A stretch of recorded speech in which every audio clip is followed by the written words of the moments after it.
All right, there's a lot of news in the Russia-Ukraine war situation. To help me understand all of it, I have former CIA Ray McGovern. Ray, thank you so much for joining me today. You're most welcome, Stephen. This Russia-Ukraine war is a topic that just continues to roll out in the media, for good and for bad. I don't know if you saw this, but former White House press secretary Jen Psaki had Nancy Pelosi on her MSNBC show. And in there, Nancy Pelosi said that she believes that Donald Trump has been financially blackmailed by Vladimir Putin, that he obviously has something on Trump and the Trump family, and that he is a man without values that has that there's no reason he should be anywhere near the White House. Ray, as an intel expert and someone who specifically served the United States and the president of the United States dealing with Russia, is there any connection between Putin and Trump? Is this the Hillary Clinton playbook being brought out again by Nancy Pelosi? What are your thoughts? I thought you were going to ask me whether there's any connection with what Psaki and uh, Pelosi and Clinton have been saying with reality, and the answer to that is no. If people are going to make these very explosive charges, I mean, it's only proper and ordinary for them to adduce some proof. Now, Nancy Pelosi has never done that. Nancy Pelosi has been a creature of Mrs. Clinton for a long time now. Witness the fact that with respect to the January 6th disturbances before the Capitol, right? Well, Hillary Clinton had a little talk show going, and a week later, she had Nancy Pelosi on. And she said, Nancy, that was terrible, you know? And then she said, Nancy, I would have loved to be listening into the conversations that Putin had with Trump while this was all going down. I just love to be able to hear what kind of instructions he was giving to Trump, because this is the worst. That shows how bad it is.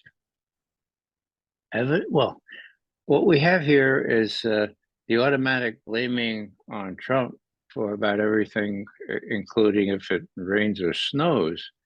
More recently, Pelosi has been just going off half-cocked on this whole thing about Trump. Now, the thing to remember about Pelosi, and this is just a trace of background here, she was ushered into this very powerful position decades ago, and she has done irreparable harm to our democracy. When I say that, I say that when the Democrats took the House and the Senate, she had a chance to do the proper thing, the obvious thing, the things that our forefathers had in mind when they created the Constitution. That is, when somebody violates national and international law in starting a war of aggression, that person should be impeached. Now, George Bush is who I have in mind right now. It was so clear. The Democrats won the majority.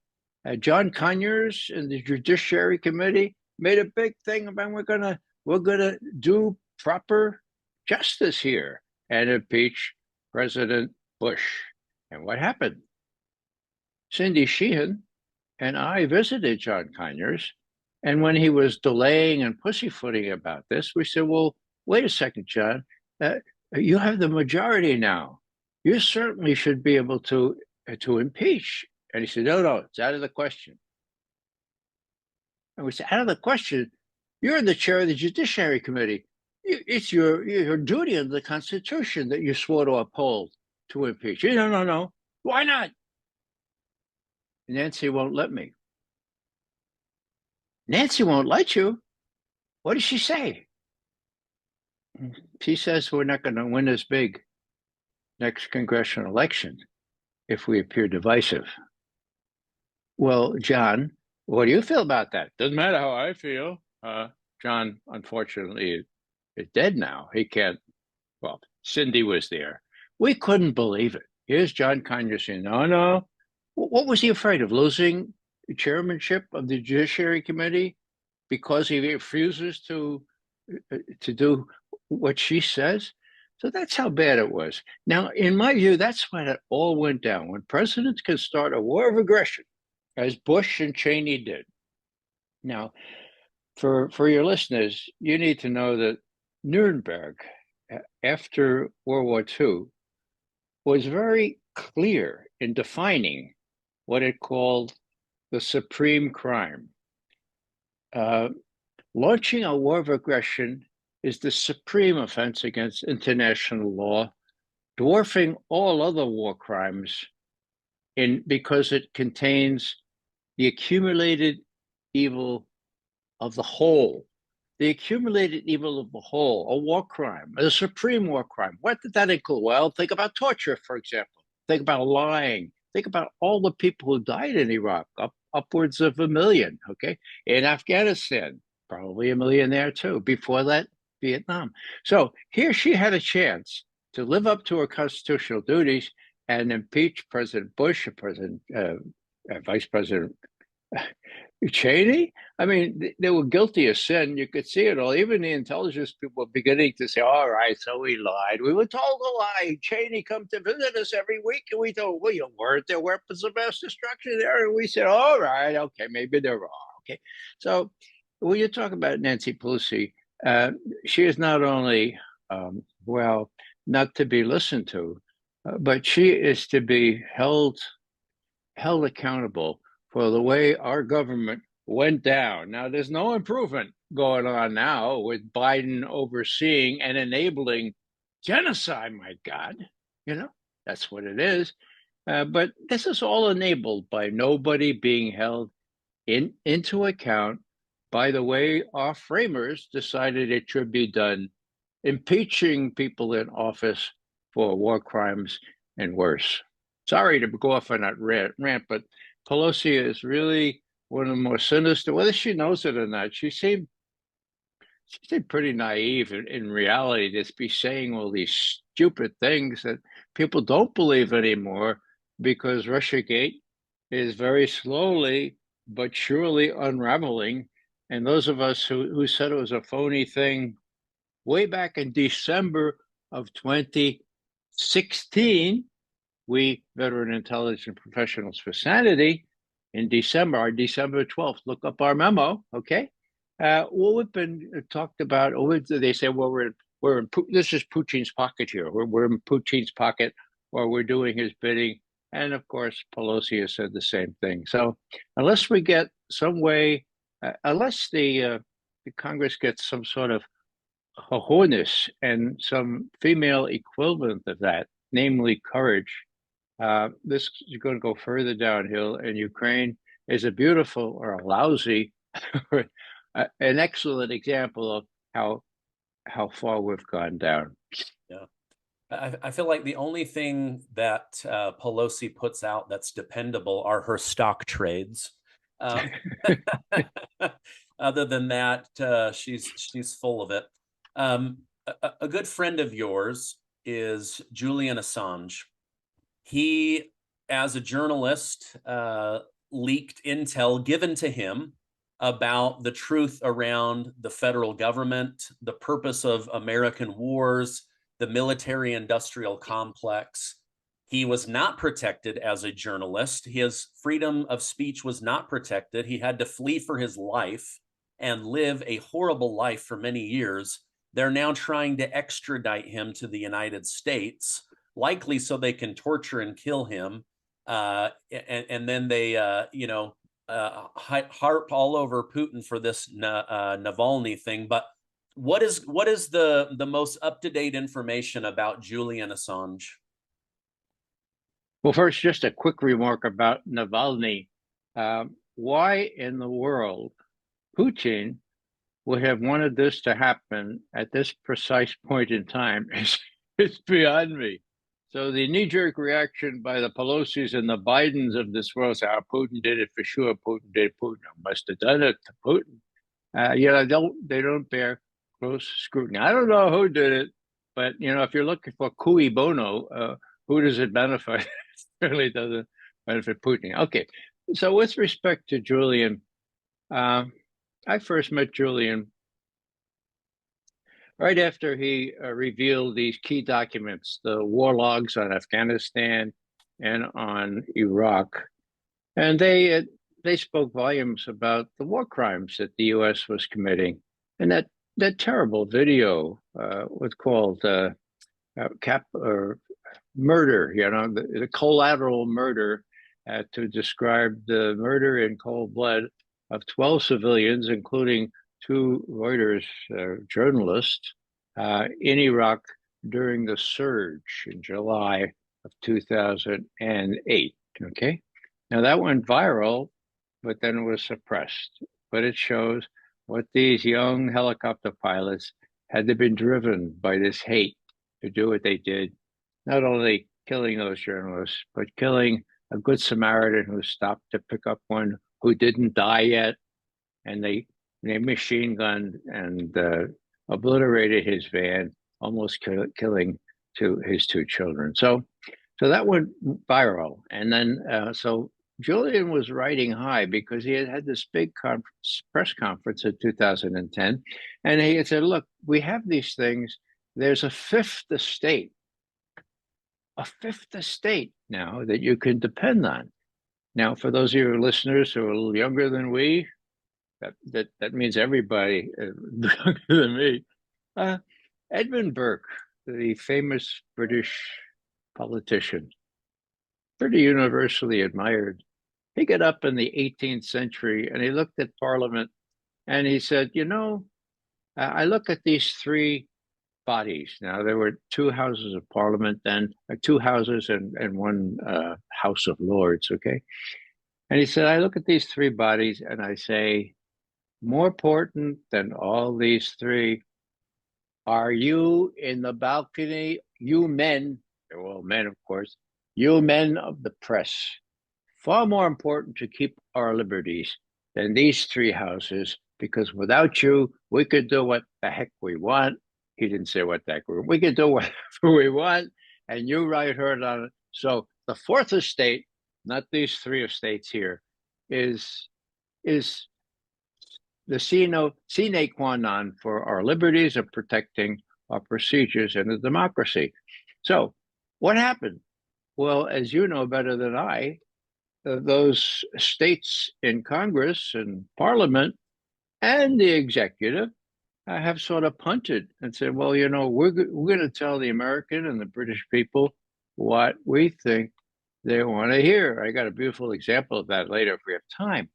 So that's what's happened, okay? So here's Julian, an incredibly brilliant computer type technician and also a big thinker. And he says, I got to find a way to make it possible for people to get stuff up and out and down into computers and create a fifth estate. That's what he did. WikiLeaks, okay? What did it do?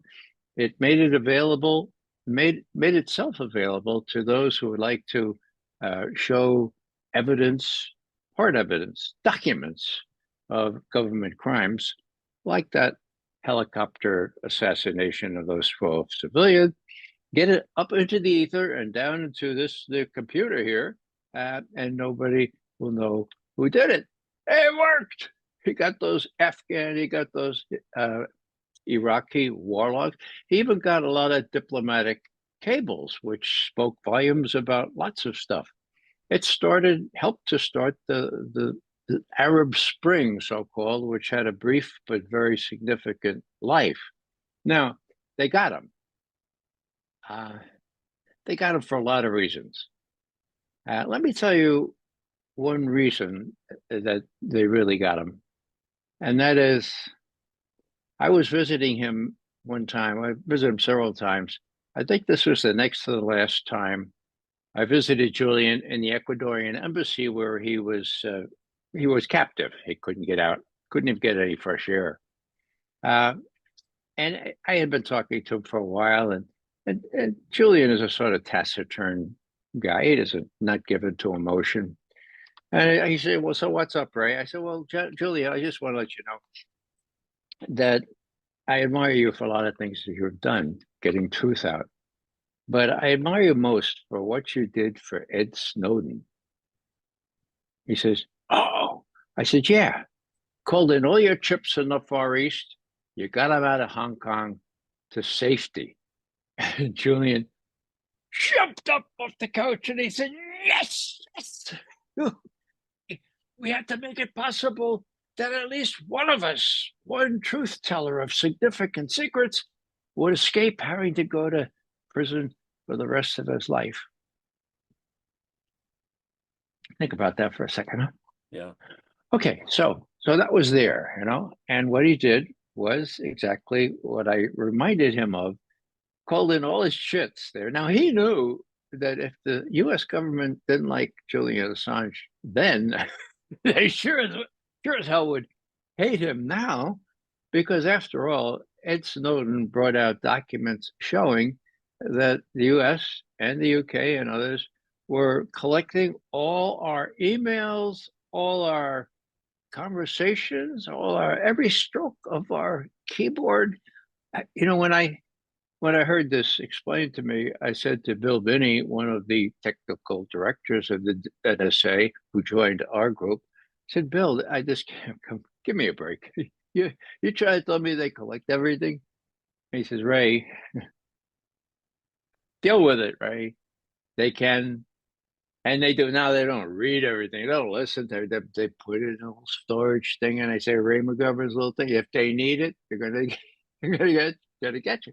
So when that came out, just a little diversion. We were in Berlin. We were giving an award, the Sam Adams Award for Integrity and Intelligence, to one of the awardees there, and so we had a tour of the Stasi headquarters. Now, Stasi was the East German police.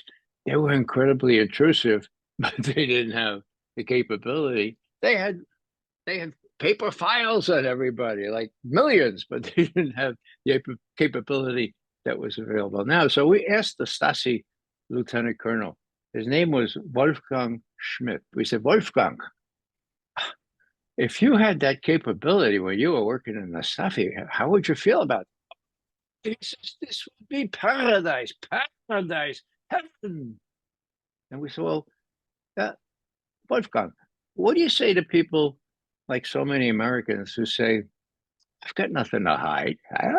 If they catch a terrorist every 1,000th time, I got nothing to hide. And he looked at me and he says, this is incredibly naive. You don't get to choose what they use against you. It's the only way to protect yourself from letting them use this immaterial against you is to prevent them from collecting it in the first place. That's the idea. And we tried, and Ed succeeded in a measure to getting the law changed, but they're still doing it. Now, getting back to the real story here, why was Ed Snowden so fruitful in exposing all this? Because he had documents. Did he give them to Julian Assange? No, he didn't give one to Julian Assange. He gave them all to reporters of considerable merit and integrity. He did it that way. So what did Julian Assange have to do with saving Ed Snowden? Well, I just told you why he rose off the couch and he said, one of us has to be able to avoid going to prison forever. The Fourth Amendment, of course, is just as key to our liberty as the first. The first, freedom of press, freedom of speech. Now the fourth, is articulated in so precise and concise a way that I think I'd like to just recite it for you, because I think I remember it, because it's really important. Okay, here it is.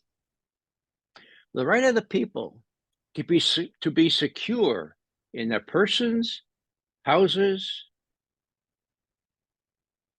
places, and effects from unreasonable searches and seizures shall not be violated, and no warrant shall issue except upon probable cause supported by oath or affirmation and particularly describing the things to be searched, the places to be searched, and the persons or things to be seized. Period. End quote. That's literal. I got it now. Okay. Now just think how that came out of our revolution, what the British were doing to the to us, our forefathers. Okay. So very precise. That's what Ed Snowden revealed. And here is Julian Assange recognized the dangers of helping this guy get to freedom, did it anyway. Well, what happened was they got him. And this is a really sad story because it's what intelligence services do all the time. The Israelis have done it now against Hamas. It has to do with using the most horrendous crime, rape, to blacken the reputation of somebody they want to slander. And so what happened was, just as Julian Assange was riding high from revealing the Afghan war logs, he went to a conference in Stockholm. Now, we met two women there with whom he had intercourse, okay? Now, it was consensual. Everyone agrees about that, okay? So what's the problem? Well, there was no condom, or one of them broke or something. That's disputed as to how it was unprotected, okay? Consensual, but unprotected. So one of the women got the idea, oh my God, Julian might have HIV. And the other was, oh God, I think that. So they said, well, can we get him to get a test? And Julian said, look, I just had one. I'm negative, no problem. Don't worry about it. Now, yeah, I could understand how the women would still be, And so they said, oh, let's go to the police and see if we can make them under Swedish law. See if we can make them take an HIV test. That's why they went to the police. And the police took it right away and said, oh, so you were raped. They said, no, raped. Well, you were raped. They leaked it to the newspaper. And with the help, no doubt, of friendly liaison services, the Swedes made Julian Assange into a rapist. Okay. Now, how do I know all that?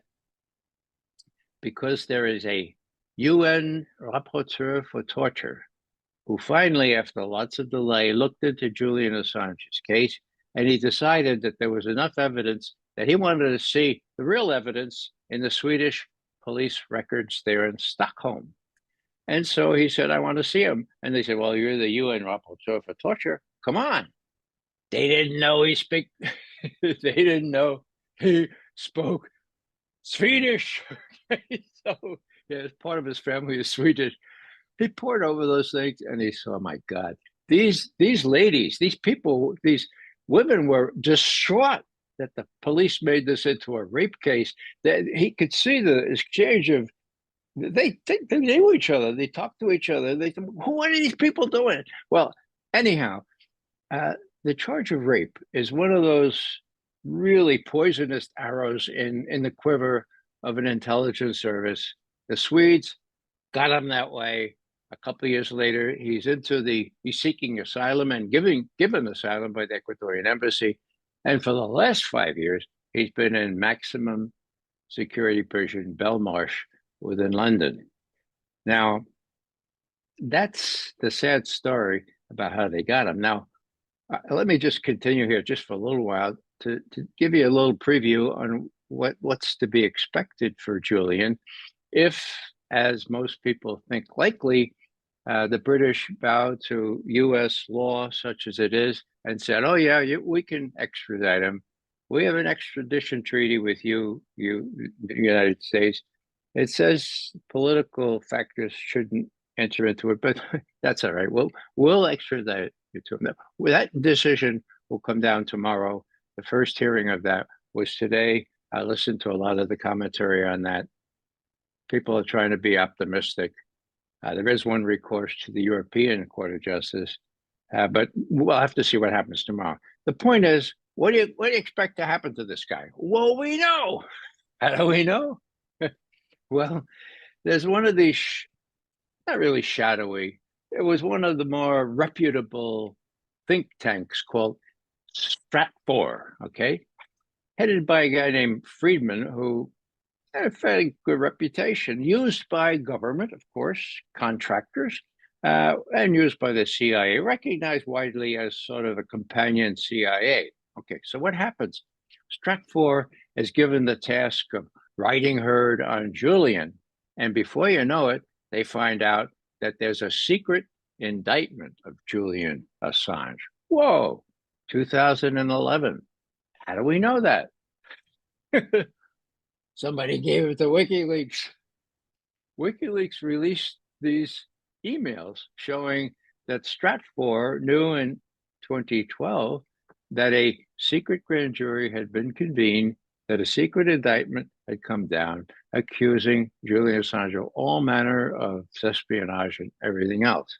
Now, the reason I want to recount this is simply because in those emails, you get a really good indication what will happen to Julian. Well, let me put it this way. I had open heart stuff 3 years ago, and I went out of the hospital with a treatment plan, right? You get a treatment plan.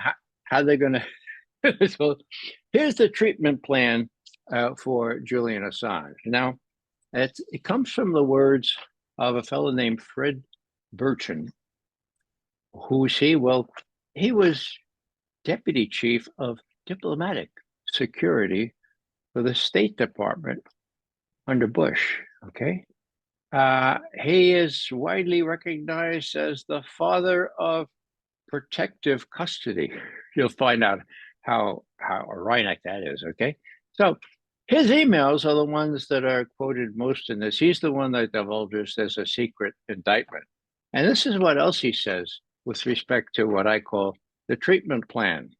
As for Assange, I'm quoting from Fred Burton's emails, working for Stratfor now, no longer for the State Department. Bankrupt the arsehole, ruin his life. Big Brother owns his liberal terrorist arse. Pile on, move him from country to country. I look forward to Manning, Chelsea Manning, and Assange facing a bajillion thousand counts of espionage. That's sort of like the introduction. Now, here's the real treatment plan. Screw terrorist Assange. He'll be eating cat food in prison forever. Declassify the death of a source. Blame it on Assange. Translation, somebody dies, you declassify the circumstances around it. You say, oh, it was because of WikiLeaks revelations, and so you blame it on Assange.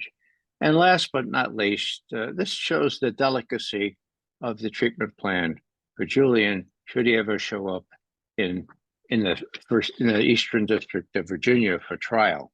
Quote, Assange needs his head dunked in a full toilet bowl at Guantanamo, period, end quote.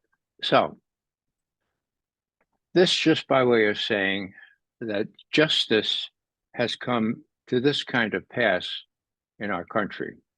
Even, in my view, even if Joe Biden had a residual ounce of empathy or right thinking and wanted to do the right thing to protect not so much Julian, but protect the future of investigative journalists, he couldn't do it.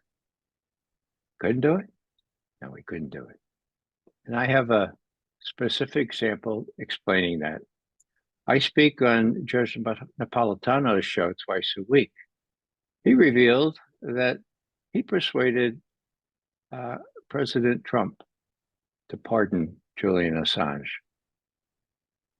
That's what the judge revealed. He was on the phone. The president had called him, of course. He didn't call the president, but there were other people on the phone too.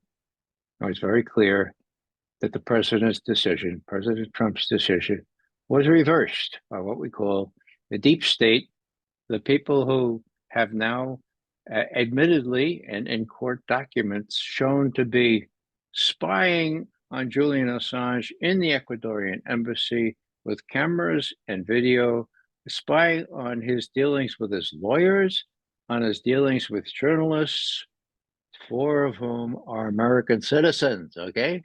So enter the Fourth Amendment. What's going to happen? There is a case now. There's a suit in court where the judge seems to be willing to listen to the argument that, look, was there a warrant to surveil these four American citizens? No, there wasn't. Well, is the fact that they're not in the US, does that deprive them of their Fourth Amendment rights? Well, I think we know the answer to that. So there's some hope that some judge will face into the deep state, but Biden's not going to. And so we just have to wait. Miracles are possible. It could be that the testimony today, which included these indignities done by the CIA and revealed by the Spanish security service that was involved in this, okay? They always do it through contractors. It could be that those arguments will touch one of those judges' hearts and say, oh, well, okay, we're not going to do what the U.S. tells us to do this time. We're going to ape those English nobles from 1215 and the Magna Carta. We're going to give him the rights that he deserves. Let him go back home to Australia. That would be the best. Not many people are expecting that.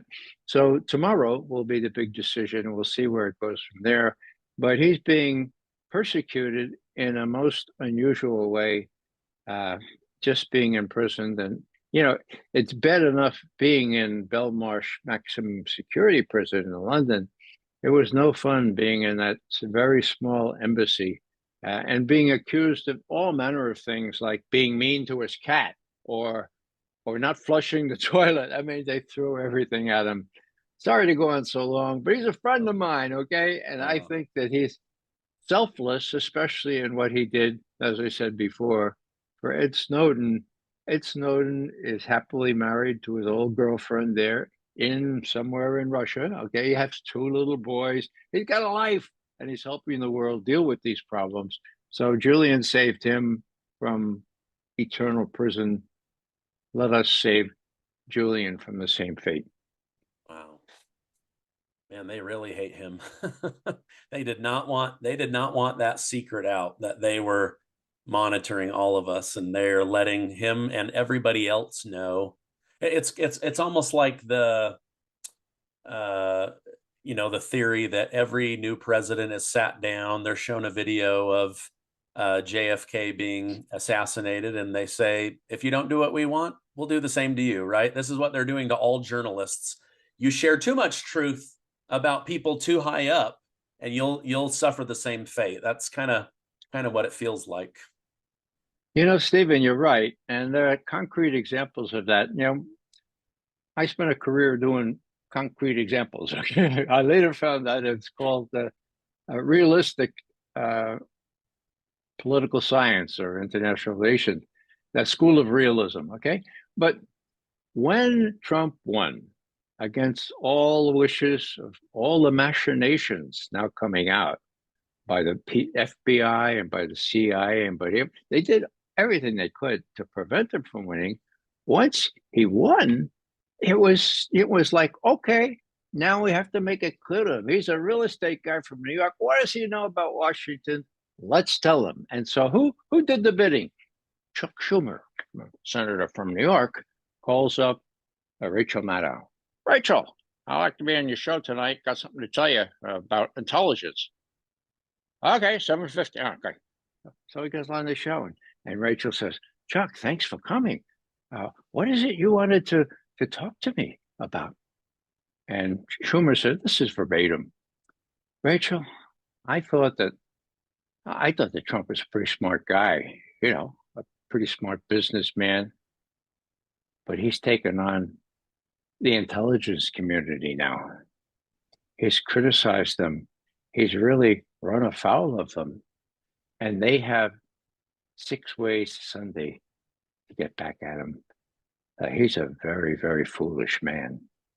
Now, Rachel carried that. They went, oh, I forgot. After he said that, he said, Schumer, we need the intelligence community. If it weren't for the intelligence community, we wouldn't know about Russian hacking of the DNC. And those those period of times, wow. Well, now we know it was all made up by the CIA. It was all made up. It was cockamamie stuff made up by the intelligence community. So, but nobody remembers Schumer from that. So, Rachel Maddow, instead of saying, Senator Schumer, you're saying 6 ways from Sunday. You back. What do you mean? No, I just let it hang out there. Okay, that was the 2nd of January, 2017. On the 5th of January, 2017, Obama, Biden, the head of CIA, John Brennan, the head of FBI, James Comey, a couple people from the Justice Department, so-called, got together and said, okay, how are we going to get this guy? How are we going to tell? He still doesn't get it. How are we going to tell President-elect Trump? He was inaugurated 10 days later. How are we going to get him to realize who's in charge here? I got it. This is what we'll do. We have that dossier that was prepared by the, well, I don't want to say by the Democrats. They funded it, but by this British MI that has Trump urinating or being urinated upon by prostitutes. We have to let them know that we got that. Now, that's one of the, and then Brennan, you're the CIA guy. You and Clapper was there too. I want you to prepare an assessment of how the Russians interfered in the election. Now, if they're honest, they would say, well, there's really no good evidence. Well, make up some evidence, for God's sake. How about the hacking? Well, we're not going to do it. So on the 6th of January, this intelligence community assessment comes out, which was no intelligence community assessment. It was written by hand-picked operatives in 3 of those, CIA, FBI, and NSA, okay? And other people were excluded anyhow. So that comes down on the 6th. So this is the payoff. President says, Comey, I want you to stay afterward. The rest of you can go now. We got this plan. We're going to put Trump in his place. This is how we're going to do it. Comey, you have a special role. The rest of you, please leave. They leave. We have this now from other people who were there. And Obama says, okay, now you're going to present this thing to the president-elect Trump tomorrow. And you're going to tell him this intelligence community assessment has just come out, just been published, and it says that Vladimir Putin really helped rig the election so you could win. I just want to know you. We just want to let you know that. Oh, and this too, Mr. President-elect Trump. I don't know how to tell you, but we have this scurrilous tape which shows you in a London hotel room with prostitutes and so forth. And we just want to know. It's not been revealed yet, but just so you know. Just so you know. That all went down, the 6th to 26th, 14 days before he was inaugurated. Now, good or ill, Trump still didn't get it. And so they devised all these other things, including the Bob Mueller investigation. And now we knew that as veteran intelligence professionals for sanity knew from the outset. We knew in December of 2016, and we published. But the rest of us know now, Matt Taibbi and others have done really good work showing that the whole Russian hacking thing, the whole Russian interference in the election of 2016 was all made up by the CIA and other intelligence services, and that there was interference. But the interference was done by the CIA and the FBI, and the irony of ironies is they didn't do it well enough to let Hillary win, okay? One last thing here, Stephen, which people always ask me, Ray, for God's sake, are you talking the CIA, John Brennan and James Comey thought they could play with fast and loose with the law and the regulation. They do this? I said, yeah. Oh, how do you say it? Well, I said, read Comey's book that he wrote at the time and think about it. This is what he wrote, a direct quote. Quote, we were operating in an environment in which we were sure that Hillary Rodham Clinton was sure to be the next president of the United States, period, end quote. Now, most people thought that, didn't they? Comey and Brennan certainly thought that, okay. They never thought that, well, if you're operating in that environment, you could take liberties with the law, the regulations, liberties with common sense, and you're going to be rewarded, right? You're going to be indicted or put in prison. And that, my friends, is another reason why they're up and trying to make sure that the real journalists like Matt Taibbi and others are not succeeding in telling the real truth. And of course, the mainstream media, New York Times winning 2 Pulitzer Prizes for this lousy report, So anyhow, you wouldn't believe the story if it were just kind of you put it in a book or something. But I lived through all this. Yeah, I lived through chapter and verse of Russiagate, and I'm really glad that these younger guys now are taking over and showing, look, we're talked to A, B, C, and D now, and they'll all admit, yeah, this was a cockamamie scheme, but it worked, except it didn't get Hillary elected, but we sure as hell made sure that Trump couldn't do anything with making a very hostile Russia into the kind of Russia that would not justify the arms buildup and what we've done in Ukraine. That's what it comes down to. These people profiteer on wars. That's what they wanted. My God, that's what they got. I hope it doesn't go any worse. Yeah. Well, I mean, that was the main message of Julian Assange is these wars are never meant to be won. They are meant to milk money from taxpayers so politicians can stay in power and corporate donors can get their money. And that's exactly what we're seeing in the Russia-Ukraine situation. 500,000 Ukrainians have been killed and they don't care. They keep telling Zelensky, march, march, march, keep going.